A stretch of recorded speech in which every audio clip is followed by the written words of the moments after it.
μέχρι να συμφωνηθεί το πρόγραμμα από το ESM. Μετά το EFSM θα ξεπληρωθεί από το ESM. Δεν είναι βέβαια εύκολη αυτή η λύση. Ξέρουμε ότι οι χώρες εκτός Ευρωζώνης έχουν πολλές αντιρρήσεις και ανησυχίες. Γι' αυτό παίρνουμε ρυθμίσεις για να προστατεύσουμε και τις χώρες εκτός Ευρωζώνης από ανεπιθύμητες χρηματοπιστωτικές συνέπειες αν τα δάνεια του EFSM δεν ξεπληρωθούν. Όταν φτιάξαμε το EFSM, οι αρχηγοί κρατών και κυβερνήσεων είχαν χρησιμοποιήσει να μην το χρησιμοποιούν για ορισμένους σκοπούς. Γι' αυτό μερικά κράτη-μέλη έχουν σοβαρές ανησυχίες. Την απόκτηση του Στέφανου Καπίνου από τη γερμανική Mainz ανακοίνωσε επισήμως σήμερα ο Ολυμπιακός. Οι ερυθρόλευκοι στην ανακοίνωσή τους δεν αναφέρουν το φύλακα του Παναθηναϊκού, ο οποίος από την πλευρά του εξέφρασε τη χαρά του, τονίζοντας ότι όλοι μπορούν να καταλάβουν τι σημαίνει αυτός ο σύλλογος για έναν αθλητή που έχει μεγαλώσει στον Πειραιά και τι σημαίνει γενικότερα για τον ελληνικό αθλητισμό. Τώρα, στην Ισπανία και συγκεκριμένα στη Χετάφη θα συνεχίσει την καριέρα του ο Μπαλάς Μέγερη, ο οποίος τα τελευταία 5 χρόνια αγωνιζόταν στην ομάδα. Σύμφωνα με την επίσημη ανακοίνωση της Χετάφη, ο 25χρονος Ούγγρος τερματοφύλακας υπέγραψε 3 ετές συμβόλαιο συνεργασίας. Χωρίς τον Αλμπέρτο Μποτία, έχει παραταχθεί ο Ολυμπιακός απέναντι στην Ντούκλα Πράγα στο πρώτο φιλικό των ερυθρόλευκων για φέτος, το οποίο είναι σε εξέλιξη. Ο Ισπανός αμυντικός ένιωσε ενοχλή στην πρωινή προπόνηση της ομάδας και έτσι κρίθηκε σκόπιμο να μην συνεχίσει. Στο μάτς δεν συμμετέχουν επίσης ο Ελαμπντελαουί, ο Ντοσεβί, ο Κασάμι, ο Μιλιβόγεβιτς και ο Ντουρμάζ που ενσωματώθηκαν στην προετοιμασία της ομάδας μόλις την προηγούμενη Δευτέρα. Σε ό,τι αφορά τώρα την εξέλιξη του παιχνιδιού, στο 83 το μάτς είναι 0-0. Και πάμε σε αυτό το σημείο να δούμε την πρόγνωση για τον αυριανό καιρό.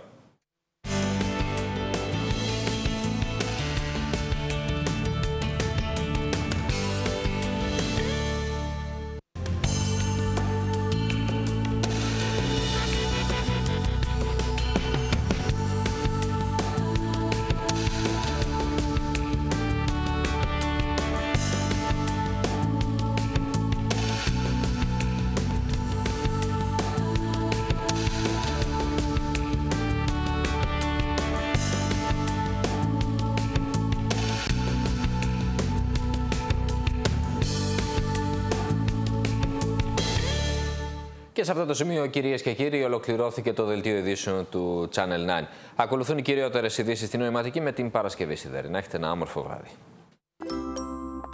Τίποτα δεν είναι υπερβολικό όταν πρόκειται για την υγεία σας.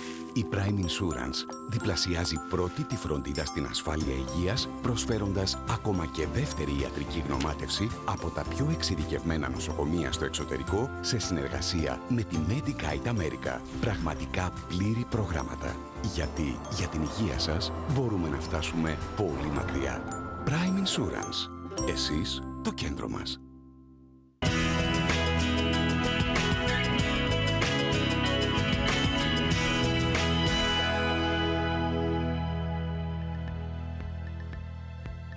Η ώρα της αλήθειας. Μέχρι τα μεσάνυχτα θα πρέπει να έχει ψηφιστεί από τη Βουλή η δέσμη των προαπαιτούμενων σκληρών μέτρων, προκειμένου να ανάψει πράσινο φως για τη συμφωνία χρηματοδότησης από τον ESM. Μια διαδικασία που θα φέρει και αλλαγές στο πολιτικό σκηνικό, αφού πολλοί βουλευτές του ΣΥΡΙΖΑ δηλώνουν ότι δεν θα υπερψηφίσουν, ενώ η συμφωνία θα περάσει με τη στήριξη της Νέας Δημοκρατίας, του Ποταμιού και του Πασόκ. Στο εσωτερικό του κόμματος επικρατεί αναβρασμός. Οι βουλευτές της αριστερής πλατφόρμας έχουν δηλώσει ότι δεν θα ψηφίσουν το πολυνομοσχέδιο, καθώς και ότι δεν πρόκειται να παραδώσουν τις έδρες τους. Ήδη η αναπληρώτρια Υπουργός Οικονομικών Νάντια Βαλαβάνη υπέβαλε την παραίτησή της στον Πρωθυπουργό.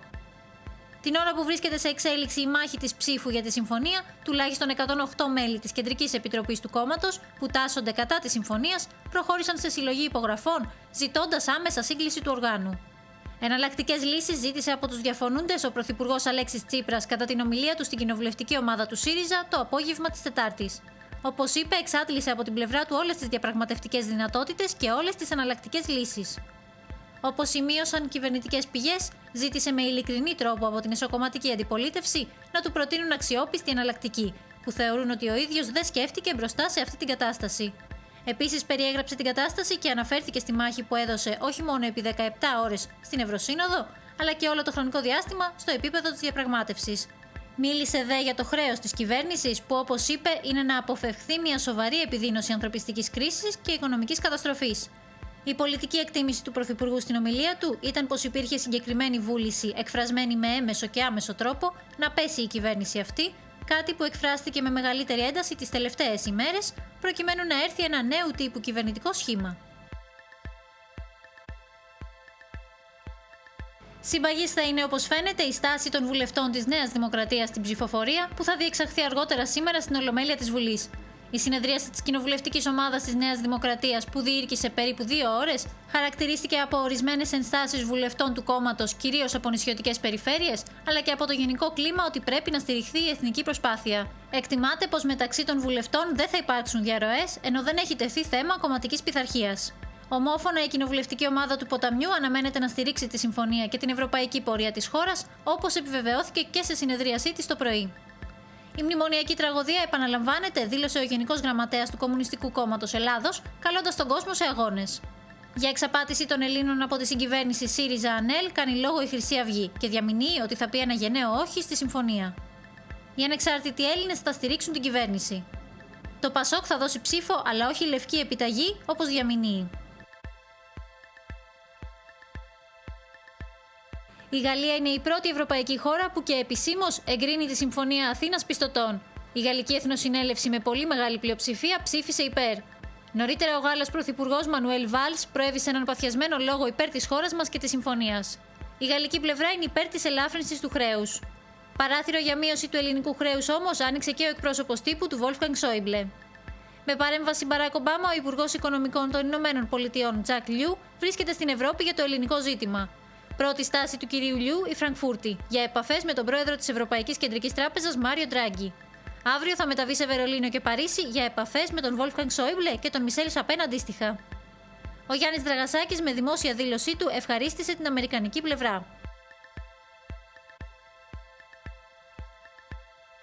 Το αναπτυξιακό σχέδιο 35 δισεκατομμυρίων ευρώ που υποσχέθηκε ο Ζαν Κλοντ Γιούνκερ στην Ελλάδα παρουσίασε σήμερα η Κομισιόν μετά το πράσινο φως που άναψε το Κολέγιο των Επιτρόπων.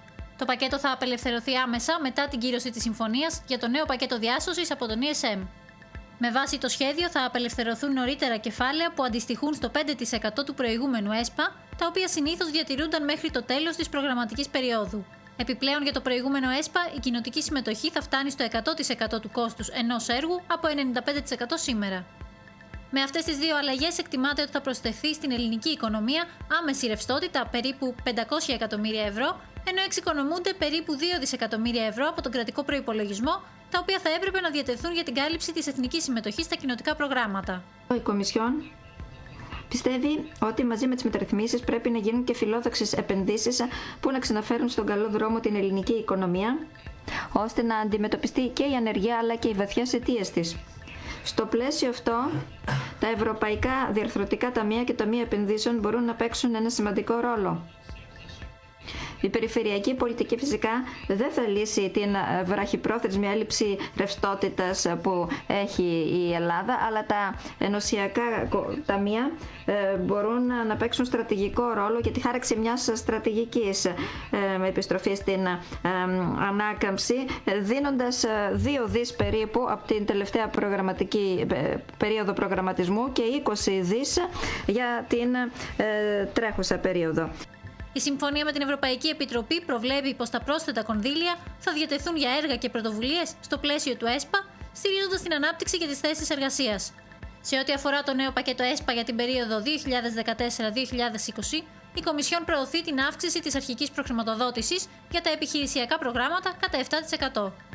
Πρόκειται για μέτρο με το οποίο η ελληνική κυβέρνηση εξασφαλίζει άλλο 1 δισεκατομμύριο ευρώ, το οποίο πρέπει όμως να διατεθεί για την εκκίνηση έργων που συγχρηματοδοτούνται στο πλαίσιο της πολιτικής συνοχής. Και όλα αυτά τα μέτρα είναι ουδέτερα για τον προϋπολογισμό. Απλώς δηλαδή δίνουμε πιο νωρίς τους πόρους που θα δίναμε για να λύσουμε το πρόβλημα ρευστότητας στην Ελλάδα, ώστε να υπάρξουν γρηγορότερα θετικά αποτελέσματα για τις επενδύσεις, για τις επιχειρήσεις, για την απασχόληση. Φυσικά η πολιτική συνοχής συνεχίζει να στηρίζει τις προσπάθειες της Ελλάδας να ξαναγυρίσει την ανάπτυξη, να βελτιώσει την καθημερινή ζωή των ανθρώπων. Παράλληλα, η Κομισιόν θα παραχωρήσει και τεχνική βοήθεια για την καταπολέμηση της φοροδιαφυγής και της διαφθοράς.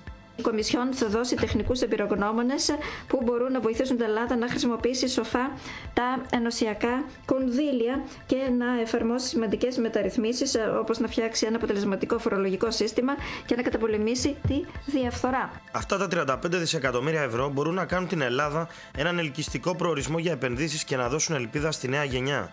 Μετά από μήνες διαπραγματεύσεων, πρέπει τώρα να κοιτάξουμε προς το μέλλον. Η Κομισιόν συμβάλλει σε αυτό το νέο ξεκίνημα για την απασχόληση και την ανάπτυξη. Ελπίζω ότι το Ευρωπαϊκό Κοινοβούλιο και τα κράτη-μέλη θα παίξουν το ρόλο τους ώστε να μπορέσουμε να ξεκλειδώσουμε τα χρήματα γρήγορα.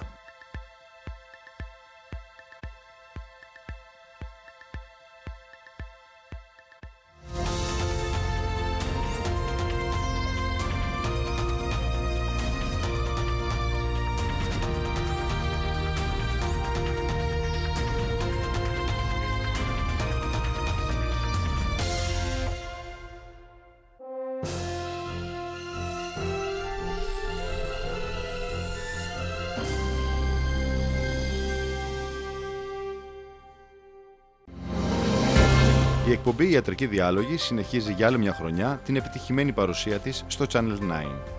Πεπειραμένοι ιατροί συζητούν θέματα εξαιρετικού ενδιαφέροντος που αφορούν στο πολυτιμότερο αγαθό, την ανθρώπινη υγεία. Κάθε Τετάρτη στις 10, ο μεευτήρας χειρουργός γυναικολόγος Ευάγγελος Γκικόντε. There is no war within its borders, but does a threat of terrorism give more impetus for Europe to increase its security and defence capabilities? A report making its way through Parliament calls on EU countries to invest heavily in military tech so that the bloc is able to better respond to international crises. Europol TV sat down with its author, Portuguese Socialist MEP Ana Gomes, to find out more. Ms. Gomes, welcome to the programme. Now, when member states are scaling back their military capabilities, and when they already contribute 190 billion euros to an EU defence and security budget, what are we talking about in this report that you're putting forward? You're calling for more research and development, for more equipment, technology.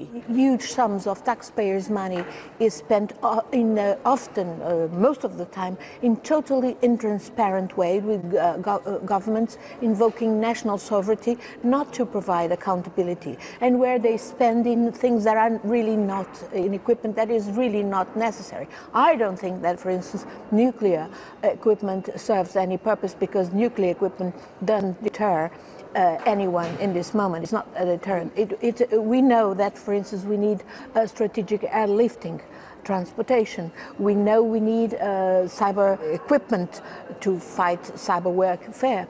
We know we need all sorts of equipment for maritime security